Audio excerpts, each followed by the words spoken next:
Bonjour mon frère, ma sœur, j'espère que tu vas bien par la grâce du Seigneur. Me voici devant toi ce matin avec une parole, une pensée et une prière.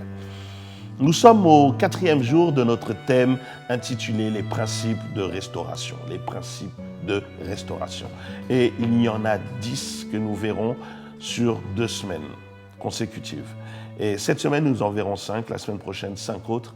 Et j'espère que depuis le début de la semaine, ce thème vous aide à comprendre que la restauration est un processus et qu'il y a des étapes que nous devons respecter, par lesquelles Dieu nous attend pour que nous puissions réellement avoir une restauration totale. Et c'est ma prière pour chacun d'entre nous, pour nous tous qui avons perdu quelque chose, peut-être un statut, peut-être une joie, peut-être une émotion, peut-être une vie spirituelle, peut-être même des relations, des choses qui étaient importantes que Dieu avait placées dans nos vies. Vraiment, ma prière, c'est que tu puisses retrouver cela dans le nom de Jésus. Nous avons vu comme premier principe, en nous appuyant bien sûr depuis le début de la semaine et même la semaine prochaine sur cette histoire de l'enfant prodigue, que premièrement, il n'y a pas de restauration sans perte. Il est important que tu comprennes que tu as perdu quelque chose. Et tu dois demander à Dieu qu'il te montre, qu'il fasse remonter dans ton cœur cette chose que tu as perdue et que Dieu puisse vraiment te faire retrouver cette chose-là. C'est important. Ce garçon s'est retrouvé dans une situation compliquée et il se rend compte qu'il a perdu. Il a perdu déjà tout ce que son père lui avait donné comme héritage. Deuxième point, c'est qu'il n'y a pas de restauration sans prise de conscience de la perte. C'est vrai que tu sais que tu as perdu, mais est-ce que tu es conscient de ce que tu as perdu? Le verset 17 de Luc chapitre 15 nous dit qu'il se mit à réfléchir. Dans d'autres versions, nous dit qu'il est rentré en lui-même. C'est-à-dire qu'il a fait une auto-évaluation, qu'il a fait un examen, qu'il a commencé à réfléchir, qu'il a pris un peu de recul. Il a stoppé tout ce qu'il était en train de faire et il s'est mis à comparer. Mais attendez, je vivais chez mon père et là, je mange avec des cochons.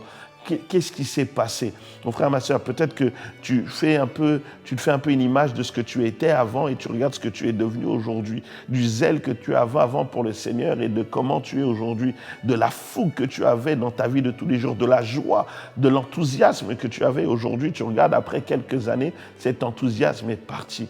Mon frère, ma soeur, tu dois être conscient de ce que tu as perdu ou de ce que tu es en train de perdre, parce que la conscience ne t'amène pas seulement à voir ce que tu as perdu, mais également les conséquences de ce que tu as perdu.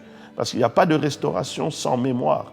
Et cet enfant ne se dit pas seulement qu'il avait perdu de l'argent, mais au verset 19, la Bible nous dit qu'il n'est plus digne d'être appelé fils de la part de son père. C'est-à-dire qu'il se rend compte qu'il n'a pas seulement perdu de l'argent, mais il a perdu un statut, il a perdu une position. Mon frère, ma sœur, il y a des choses, c'est quand tu ne les as plus que tu te rends compte qu'elles étaient vraiment importantes. Troisième point, ou troisième principe, c'est qu'il n'y a pas de restauration sans volonté. Et nous avons vu au verset 18 et 19, surtout au verset 18, il dit « Je vais retourner chez mon père, je vais lui parler, je vais lui dire, je veux discuter avec lui. » Il est en train de montrer sa volonté, il montre du courage. Pas sa volonté seulement de dire « Seigneur, Père, aide-moi, je suis dans une mauvaise situation », mais d'être capable d'affronter son passé, de revenir là où il a commis une erreur, de venir là où il a déçu. Et peut-être, mon frère, ma soeur, tu as perdu parce que tu as déçu, peut-être parce que tu as eu un mauvais caractère, une mauvaise attitude. Ce n'est pas toujours de la faute des autres. Des fois, c'est de ta propre faute, de ton propre chef. Tu as perdu peut-être par négligence, peut-être à cause d'une mauvaise attitude, d'un mauvais caractère. Et c'est important de revenir là où tu as perdu. Et est-ce que tu es prêt à retrouver ce que tu as perdu? Cela va te demander des efforts. Pas seulement de dire « Seigneur, aide-moi », mais de dire « Seigneur, là, c'est de ma faute. J'ai commis une erreur. » Et ma prière, vraiment, c'est que tu aies la volonté de retourner à l'endroit où tu as perdu ces choses-là. Quatrième principe que nous voulons voir aujourd'hui ensemble. La Bible nous dit au verset 20, « Il se leva et alla vers son père. » Quatrième point. Il n'y a pas de restauration sans acte concret de ta part. Je répète, il n'y a pas de restauration sans acte concret de ta part.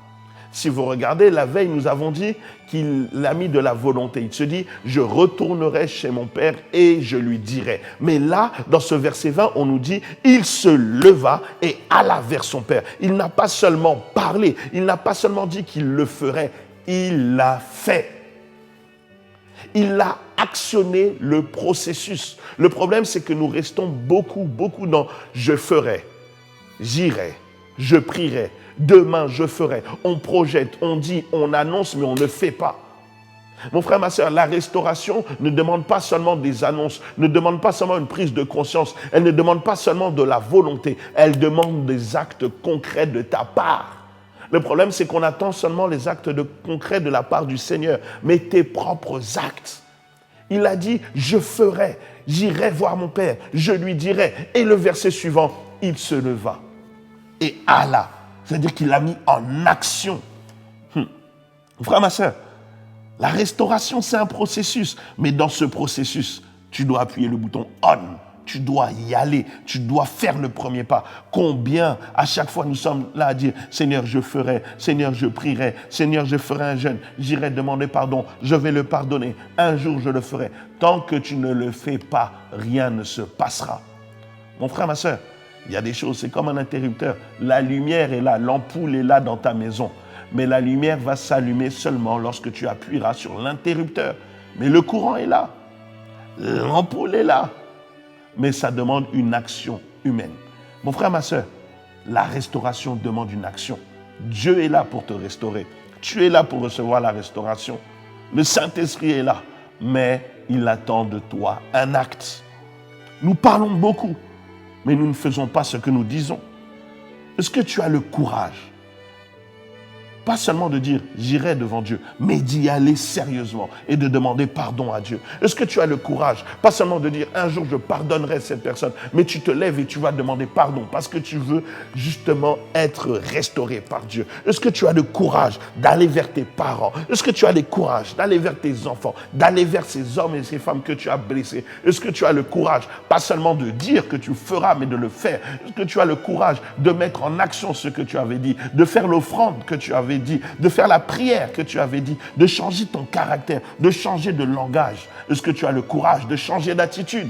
Tu pars toujours au travail le visage fermé. Est-ce que tu as le courage de dire aujourd'hui je sourirai? Est-ce que tu as le courage cette fois de répondre au bonjour qu'on te donne au travail ou à l'école? Est-ce que tu as le courage de te lever et d'arriver à l'heure le matin au travail et à l'école? Mon frère, ma soeur, tu dis demain j'irai, demain je ferai, mais est-ce que tu le fais vraiment? Mon frère, ma soeur, pas seulement parler, agir. Le courage d'aller vers ton mari, le courage d'aller vers ta femme, le courage de mettre ton ego de côté et de dire à tes pieds, on y va, on avance et t'y vas. La restauration passe obligatoirement par le moment où tu vas devoir affronter. Pas à distance, en face à face. À un moment, il faut qu'il y ait un contact. Un point de contact. Comme je vous ai dit tout à l'heure, l'interrupteur est un point de contact pour que la lumière s'allume. Le point de contact. À un moment, tu vas devoir affronter. Tu ne peux pas toujours esquiver.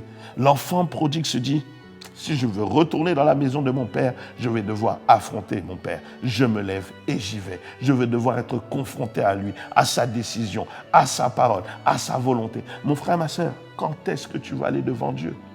Vous savez, beaucoup se plaignent lorsqu'ils ont un problème, et peut-être c'est ton cas, et peut-être ça a été mon cas aussi, où tu dis, ah, Dieu m'a abandonné. Quand est-ce que Dieu va m'aider? Quand est-ce que Dieu va me soutenir? Mon frère, ma soeur, quand est-ce que Dieu va entendre ma prière? Est-ce que tu as prié? Est-ce que tu as demandé à Dieu? Est-ce que tu lui as parlé? Est-ce que tu es allé vraiment devant lui? Est-ce que tu as pris le temps de lui parler? Action. J'aimerais encourager quelqu'un. C'est le moment de passer à l'action. C'est vrai que ce n'est pas un moment qui est agréable, mais c'est un moment qui est nécessaire. C'est un moment qui est incontournable. L'action est incontournable. Et ma prière, c'est que tu ne sois pas seulement un homme ou une femme d'actes, mais que tu sois de parole, mais que tu sois un homme et une femme qui posent des actes. Arrête de parler. Agis. Il n'y a pas de restauration sans acte concret de ta part. Quels sont les actes que tu vas poser? Quels sont les actes que tu vas poser concrètement, visibles par Dieu, visibles par les gens qui sont autour de toi? Tu veux la restauration? Sois un point de contact. Appuie le bouton. Actionne le bouton. Fais quelque chose. Si je peux te donner un mot pour cette journée, c'est action. Il est temps que tu sois l'acteur de ta restauration. Laisse-moi faire cette prière pour toi. Père, je te prie pour que nous puissions, Seigneur, être réellement les acteurs de notre restauration. Nous voulons quitter le stade de spectateurs. Nous voulons quitter le stade de commentateurs. Nous voulons quitter le stade de ceux qui promettent. Et nous voulons aller sur le terrain de ceux qui agissent. Il est temps pour nous d'aller sur le terrain. Aide-nous par ton esprit à actionner la restauration ou le processus de restauration dans nos vies. Que nous ne puissions pas nous limiter aux paroles, mais que nous puissions maintenant aller dans les actes. Telle est notre prière, au nom de Jésus. Et nous disons Amen. Passe une excellente journée, mon frère, ma sœur, entre les mains du Tout-Puissant. Tu sais ce qu'il te reste à faire. Je sais que tu dois passer à l'action. Les discours, tu en as fait. Les promesses, tu en as fait. Maintenant, agis. Je ne sais pas dans quel domaine Dieu te demandera d'agir. Je ne sais pas ce que tu as promis à Dieu, mais c'est le moment de le faire pour vivre une restauration totale. Que Dieu te bénisse, mais surtout n'oublie pas que Dieu est un bon Dieu. Amen.